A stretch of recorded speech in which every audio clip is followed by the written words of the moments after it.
ப்ரெசென்ட்டில் concentrate பண்ணி எவ்வளோ ஹாப்பியாக இருக்க முடியும். இந்த நிமிஷம் நான் ஹாப்பியாக இருக்கேன், அதுக்கு நன்றி. அதுக்கப்புறம் இந்த நிமிஷத்தை எவ்வளோ ஃபுல்ஃபில்மெண்ட்டாக என்ஜாய் பண்ண முடியும்னு பாருங்கள். ஏன் சொல்கிறேன்னா, இந்த ப்ரெசென்ட்டில் வாழும்போது இது எக்ஸ்டெண்ட் ஆகும், இந்த வைப்பு வெளியில் போய் இது அதிகமாக உங்களுக்கு நடக்க ஆரம்பிக்கும். அதனால தான் சரியா. எதெல்லாம் உங்களை சாபிட்டேஜ் பண்ணுது, உங்களுக்கே நெகட்டிவான விஷயம் என்னென்ன, ஏதோ ஒரு பேட்டர்னாக இருக்கலாம், இல்லை ஒரு பிலீஃபாக இருக்கலாம், அது என்னென்ன அப்படின்னு சொல்லிட்டு கண்டுபிடிங்க. ஃபஸ்ட்டு எழுதுங்க. நீங்கள் அதெல்லாம் உங்களை நீங்களே நிறைய கொஷின்ஸ் கேட்டு எதெல்லாம் உங்களை முன்னேற விடாமல் தடுக்குது அப்படின்ற கொஷின் எல்லாம் கேட்டு ரெக்கக்னைஸ் பண்ணி அதை எழுதுங்க. சரியா. அண்ட் தென் அதேமாதிரி அடுத்தவங்களுக்கு பண்ணிவிட்டு எனக்கு பண்ணுறதுக்கு எனக்கு எனர்ஜியே இல்லை அப்படின்ற மாதிரி இருக்காதிங்க. இது முன்னாடியே சொன்னேன். ஸோ உங்களுக்கான விஷயத்தை ஃபஸ்ட்டு பண்ணிக்கோங்க.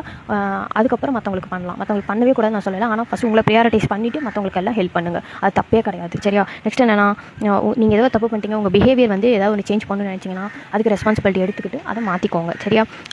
மிஸ்டேக்ஸை ரிப்பீட் பண்ணாதீங்க. ஒரு வாட்டி கற்றுக்கிட்டிங்கன்னா அதை ஒர்க் பண்ணி சரி தப்பு பண்ணிட்டேன், இதை மாற்றிக்கிறேன் அப்படின்னு ரெடியாக இருங்க. எந்த ஈகோவும் உங்களுக்குள்ளே நீங்களே ஈகோ கேரி பண்ணாதீங்க. அதேமாதிரி உங்களை கேர் பண்ணிக்கோங்க.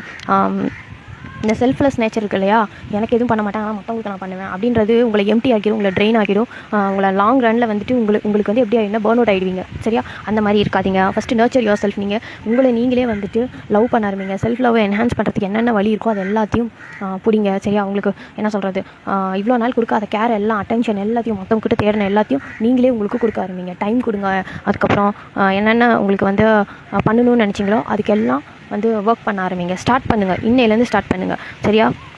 அதேமாதிரி உங்கள் பிலீஃப் எடுத்துருங்க. இந்த மாதிரி எனக்காக நான் செஞ்சுக்கிட்டா, எனக்காக நான் பண்ணுறேன்னா அது செல்ஃபிஷோ, தப்பு பண்ணுறனோ அப்படின்ற ஒரு குற்ற உணர்ச்சியோட கில்ட் கான்ஷியஸோட எதையும் மூவ் பண்ணாதீங்க. அது எல்லாத்தையும் ஒத்தி வச்சுட்டு ஃபஸ்ட்டு இதுதான் நல்லது, இதுதான் பேஸு, நான் நல்லா இருந்தால் தான், இந்த சோறு இருந்தால் தான் சித்திரம் வரைய முடியுன்ற மாதிரி, நான் நல்லா இருந்தால் தான் மற்றவங்களுக்கு கொடுக்க முடியும் அப்படின்ற ஒரு ஸ்டேட்டுக்கு வாங்க. சரியா.